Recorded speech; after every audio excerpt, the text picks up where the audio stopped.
এই নাও সব সোনা তোমার, এর বদলে তুমি আমাকে মা রাখবে। এ তো একদম আসল সোনা।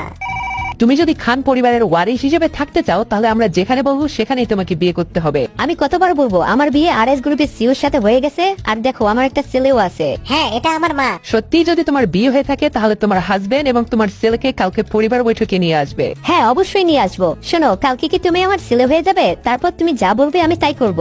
ঠিক আছে, আমি রাজি আছি। তাহলে কালকে এখানেই আসিও। এ তো জানেই না আমি আরএস গ্রুপের মালিকের ছোট ভাই। ছোট, তুমি কেন এখানে গরিব সেজে বসে আছো? আমাকে কালকে তোমার হবু বউয়ের এক ফ্যামিলি বৈঠকে যেতে হবে, এটা ব্যাংকে জমা দিও এবং তুমিও বৈঠকে চলে আসিও।